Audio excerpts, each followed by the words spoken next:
നമസ്കാരം, ഫുക്രിയിലേക്ക് സ്വാഗതം. ലോകകപ്പിൽ ജപ്പാന് അതിഗംഭീര വിജയം. ട്യൂണീഷ്യയെ എതിരില്ലാത്ത 4 ഗോളിനാണ് ജപ്പാൻ തകർത്തു വിട്ടത്. ജപ്പാൻ മാത്രമായിരുന്നു കളിയിൽ എന്ന് വേണം പറയാൻ. കാരണം ജപ്പാന്റെ സമ്പൂർണ്ണ ആധിപത്യമായിരുന്നു. ജപ്പാനാണ് നിരന്തരം ആക്രമണങ്ങൾ സംഘടിപ്പിച്ചത്. അതിവേഗം കളിച്ച് ട്യൂണീഷ്യയെ കീഴടക്കി കളഞ്ഞു ജപ്പാൻ. അവരെ സംബന്ധിച്ചിടത്തോളം അവരുടെ കളി തുടങ്ങി 4ാമത്തെ മിനിറ്റിൽ തന്നെ അവർക്ക് വേണ്ടി കമാദ ആദ്യ ഗോളടിച്ചു. കമാദ അതിഗംഭീരമായിട്ടാണ് കളിച്ചത്. ഗംഭീര ഗോളായിരുന്നു. 4ാമത്തെ മിനിറ്റിൽ തന്നെ ഗോളടിച്ചു. പിന്നീട് യുവേദ ഇരട്ട ഗോൾ നേടി. യുവേദ 31ാമത്തെ മിനിറ്റിലും 83ാമത്തെ മിനിറ്റിലും ഗോളടിച്ചു. ഇതിനിടയിൽ 69ാമത്തെ മിനിറ്റിൽ ഇറ്റോയുടെ വക ഗോൾ കൂടി ഉണ്ടായിരുന്നു. ഇങ്ങനെയാണ് 4 ഗോൾ.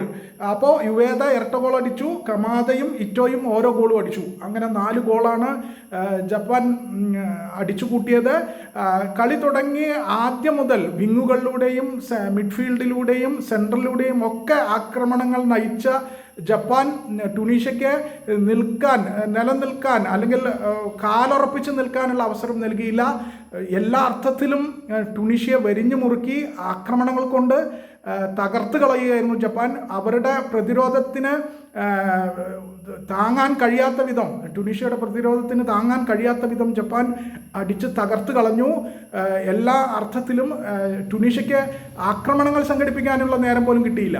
കാരണം ജപ്പാന്റെ ഈ ആക്രമണങ്ങളെ പ്രതിരോധിക്കാനുള്ള നേരമേ അവർക്കുണ്ടായിരുന്നുള്ളൂ. എന്ത് തന്നെയായാലും ട്യൂണീഷ്യ ചിത്രത്തിലെ ഉണ്ടായിരുന്നില്ല. ജപ്പാൻ തന്നെയാണ് ആക്രമിച്ചു കളിച്ചതും അതിവേഗം കളിച്ചതും. എന്തായാലും ജപ്പാൻ ഇപ്പോൾ 4 പോയിന്റായി ഗ്രൂപ്പിൽ. നേരത്തെ നെതർലൻഡ്സിനെ 2-2 എന്ന സമനിലയിൽ തളച്ചിരുന്നു ജപ്പാൻ. ഇപ്പോൾ ഈ 3 പോയിന്റ് കൂടി ആയതോടുകൂടി 4 പോയിന്റാണ് ജപ്പാൻ ഇപ്പോൾ ഗ്രൂപ്പിലുള്ളത്.